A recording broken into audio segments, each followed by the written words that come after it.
So welcome to the State House update. We are broadcasting from the new middle school, high school, a brand new facility here in West Bridgewater.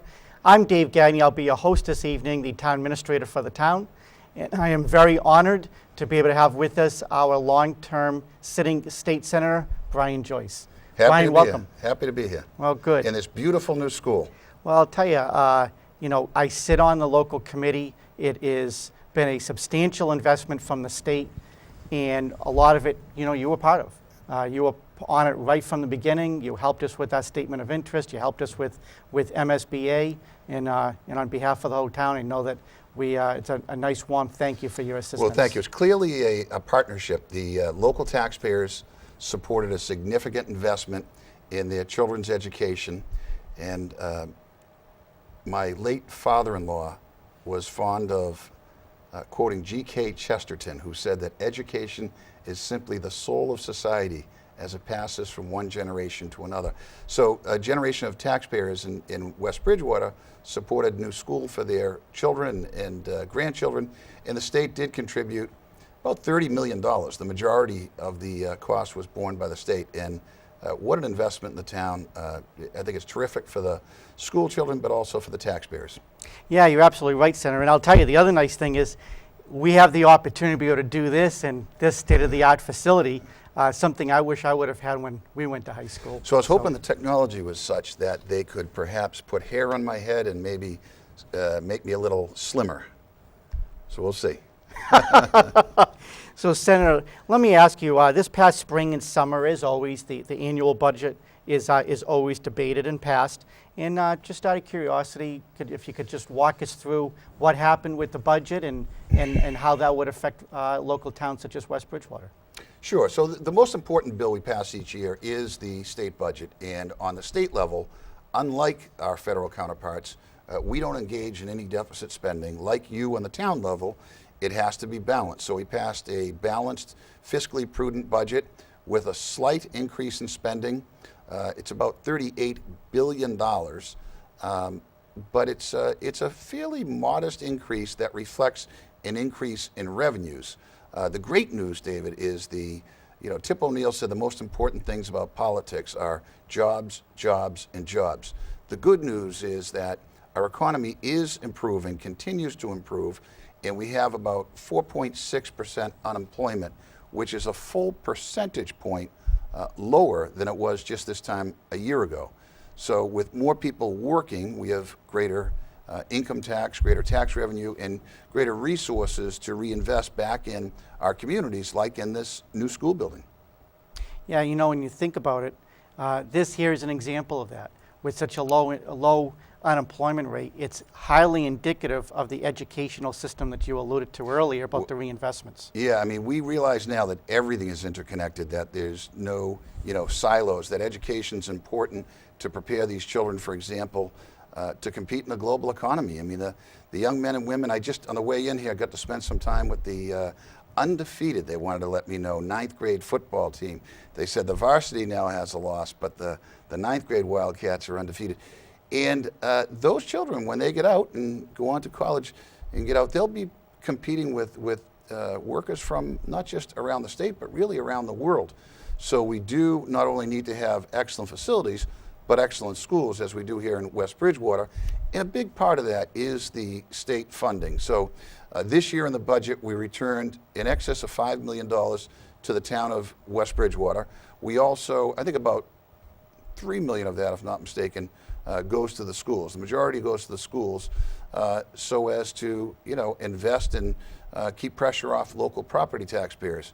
We also had a significant sum of money that in excess of $500,000 for the roads and bridges, including a special appropriation to help make up for last winter's difficult snow. So a big part of what we do in the budget is decide how to spend the taxpayers' hard-earned money. And my job as a senator is to make sure that a fair share gets back to the communities that I have the pleasure of representing. Yeah, it's funny. I ran into those same school children, and one said he's the next Tom Brady, so we'll actually see. Wow.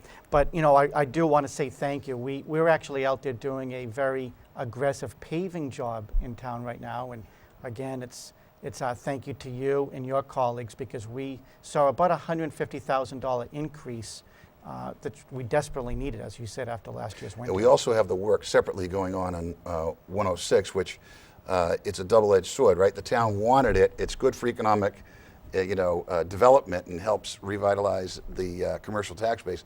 But while the construction is going on, it's a bit of a headache for the commuters. Yeah, no doubt. It's like doing homework now, but the long-term benefits are fantastic. Exactly. So but we also, I just want to go back, David, in the budget, we also make some serious policy decisions, not just returning money to the cities and towns, but we also have areas that we focus on. Historically, it's education and healthcare and jobs, and there are a couple of other areas this year that have been a big focus of the Senate, one of which is the opiate addiction crisis. It's really I think the biggest public health crisis facing our society.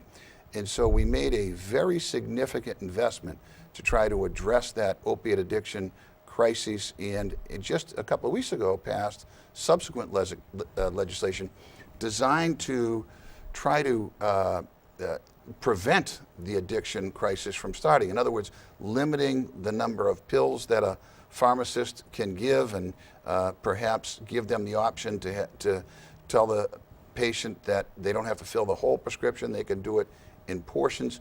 The governor has another proposal, but we also are looking to have more education here in the schools at a very young age and try to screen for potential risks and avoid them. So it's one thing, if you have kids going off a cliff, to pick them up at the other end and have that ambulance to take care of them, and that's critically important. But if we can prevent them from ever experience that addiction, that's better still. So that's a big part of our focus this year. Yeah, extremely well said. And let me ask you, besides the budget, besides obviously the substance abuse issue, what are other items that you're considering in the Senate this year? Well, recently we've actually been talking a lot about mental health issues, and often intertwined with substance abuse. Often we find that people are self-medicating. 1 in 5 of us experiences mental health issues. And it's funny, I talked to my dad, who next week will be 96 years old. Wow, no kidding. And he told me when he was a kid that people didn't talk about cancer, that there was a stigma associated with cancer. And I was really surprised to learn that. Similarly, there's been a stigma associated with mental illness. And I think that we've recently, as a society, and I think the younger generation is perhaps trying to destigmatize what is a biological illness. And so we're trying to provide some additional support for families battling with not only substance abuse issues, but often intertwined, but sometimes not, mental health issues. And we have legislation, both the federal and state government passed in recent years, that requires parity. That is the same insurance coverage for mental health treatment as you get for physical health ailments, and yet there hasn't been much teeth in the enforcement mechanism. So I had an effort to try to give a little bit more teeth to that, to ensure that families do get true parity in the mental health treatment that their loved ones deserve. So that's another area we're focusing on this year, in addition to, again, the traditional areas of education and healthcare and roads and bridges and the like. That's excellent news. Any other items that you'd like to discuss? Well, all politics is local, so I have my ear to the ground to folks in West Bridgewater and throughout my district. So if anybody wants to tune in, we're always receptive. I never forget, David, the people that I work for are the 170,000 in my district. So if someone calls my office, irrespective of the issue, I know it's important to them. I will give my telephone number. Maybe they can put it up on the screen. It's 617-722-1643. And the email address is brian.a.joyce@masenate.gov. So the job basically has 3 components. First is to deliberate and vote on the kind of the grand societal measures that impact all of us throughout Massachusetts. And that can be a high profile item like healthcare, or it could be a much more mundane matter having to do with road repairs or something, but important to people throughout the state. The second part we've talked about, that is advocating for the district that I represent to ensure that West Bridgewater gets at least its fair share of tax dollars returned. And then the third part, which is perhaps the most important, is to be responsive to those 170,000 people in my district that for whom I work, and if they contact our office, we can't perform miracles, but we sure try to help each and every person that contacts us. Well, I could certainly say this. I've been on the job for almost 2.5 years. And one of the things that I was extremely impressed with is that you have been extremely responsive for the town. We did not know each other prior to, and yet every single time that I or my staff has contacted you, you've been right there, and you've certainly advocated on behalf of us. How long have you been doing it? Well, I've been representing West Bridgewater in the Senate since 2002. And it is absolutely my pleasure. So my district, when I first got elected, it actually started in Dorchester. And I was the first person to not be from Dorchester elected to the seat since 1780. Wow. And the district was comprised of portions of Boston and portions of Norfolk County. Now the district is referred to as the Norfolk, Bristol, and Plymouth seat. And I start in Braintree, includes Milton and Randolph and Canton and Avon and Stoughton and Sharon before we get to East Bridgewater and West Bridgewater. So I have 10 towns. It's generally each town, we all want the same thing, right? We want, a government that's careful with your hard-earned money, invests in matters that reflect our shared values. But we also have some individual quirks or characteristics of each community. And, there are things that you learn to love. I told the superintendent, I love the Friday night high school graduation in West Bridgewater, where it seems like the whole town comes together. There's a real great feel in this town, and a lot of support for the schools, a lot of civic spirit, a lot of just engaged people and active families. So it's a great town to represent, and it's absolutely my pleasure. And I never forget what an honor it is to serve in the Massachusetts Senate, where John Adams and John Quincy Adams and Calvin Coolidge, a lot of distinguished men and women served historically and serve today. I get a kick out of it, but I don't also forget who I work for, and that's the people out in the district. So you have no issue when I put that Go Wildcats bumper sticker on the back of your car? Well, the interesting thing is Milton is the Wildcats also, so that would work in two towns. It's when, the towns play each other, I have to be like, Caesar's wife, above reproach, and play it neutral. And it's funny because a lot of the towns I represent are arch rivals of each other. It's an awful lot of fun. When I talked to those ninth grade football players, I told them that my ninth grade football team was undefeated as well, and I still remember that like it was yesterday, and what a big deal that was. So it's delightful that they have this beautiful facility to play in and so much community support. A lot of towns have actually abolished their freshman teams, and West Bridgewater is really still supporting not only their academics but their extracurricular activities. Yeah, no, I think it's indicative of what you said earlier. It's a nice, close-knit community where everyone knows each other and everyone pulls for each other. Sometimes I think that one of the reasons West Bridgewater has retained such a small town flavor and is the lack of sewage. I think the septic has kept growth measured, and under control, and so it's allowed you to do some pretty good planning, I think. But yeah, there's no doubt it's a rural gem just outside of a whole bunch of commercially developed cities and towns. Anything else that you would like to add, Senator? Let me ask you, what would you like to chat about? What's on your mind? I think we're heading in the right direction. The economy is trending up. Local aid is trending up. The nice thing about this school and about the town is that everybody really we're all on the same page. We're all going in the same direction. Town, by the way, the town also supports its seniors quite well with an excellent senior citizens center and director, and you have, I guess, activities and investments in children and some that are a little less young. True. I think the thing that I'm most impressed with about the town is as follows. We have a brand new school. We have just about a brand new council on aging, public safety building, water department. The town hall is almost 200 years old, but yet if you walk through it, you wouldn't know it. And yet the average tax bill in West Bridgewater is about the average tax bill in the entire state. So I think that we've done a really nice job, and obviously with the assistance of the state, but we've done a really nice job of being able to retain our heritage, have newer infrastructure, and at the same time be able to be very responsive to the taxpayer.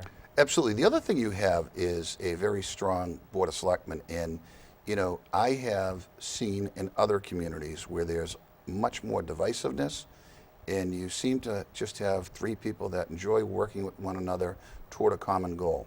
So I think that helps, and their predecessors before them.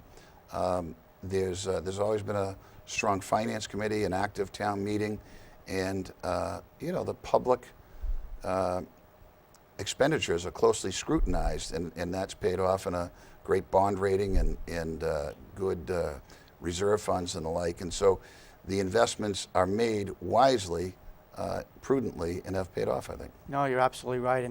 And there has been great continuity on that board, which, as you know, I think that we benefit from the fact that you've been a state senator for us for over a decade now, and that the town also benefits from having the longevity on the selectmen as well, as the overarching board that overlooks the town. It's interesting in the legislature, the average person now serves 10 years, and that's the national average, that's the state average as well. Serving the legislature, we all bring to the job our own life experiences and perspective and vantage point. And I bring the perspective of, I'm married, we have 5 children, we've had to, work a couple of jobs to try to make ends meet and pay those tuition bills and the like. And I've run a small business, so I have a perspective that is a little bit less common in the legislature than when I started.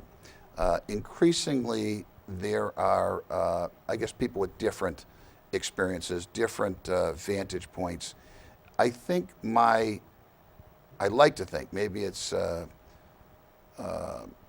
immodest of me, but I like to think that my vantage point is, and perspective, is shared by the majority of families in West Bridgewater. So, if we share the same values, a lot of the same experiences, it helps me represent the town and keep the finger on the pulse a little bit better. Yeah, and again, I think that it shows. I've been fortunate to be able to be out at some private meetings with you, and I have interacted with other people that have different vantage points as you, but you're right. Father of 5, run a small business, you have all the pressures of everybody else, but it gives you the perspective to understand that's what we're all going through. and so I think that I think the town's very well served. Well, thank you. So we have, Mary and I, our baby now is a high school senior, and so over breakfast this morning I broached the topic again about maybe downsizing when our oldest goes off to college, but I didn't make much headway on that. With these tuitions, I think we have more debt than Greece. And I don't think the European Union is going to be bailing out the Joyce household anytime soon. So, but we'll see. So, we'll see. Well, just remember, if you become an empty nester Yeah. and you need to downsize, there is a nice home in West Bridgewater waiting for you. Thank you very much. I guarantee you that. Thank you. Anything else that you'd like to add? No, Sarah? I'm good. I appreciate it. I just want to say I really do appreciate the opportunity to serve West Bridgewater, to work on your behalf at the State House. And again, if I can ever be of assistance, please don't hesitate to contact me. I gave my number, my email address. You can get me through Facebook, on Twitter. However you get me, just shout at me on the street, I suppose. But I'm happy to hear from you. We might not always agree on every single issue, but I will assure you your view will be heard, and we'll be responsive to the greatest of our ability. So thank you. Well, thank you, Senator, and again, thank you for tuning in.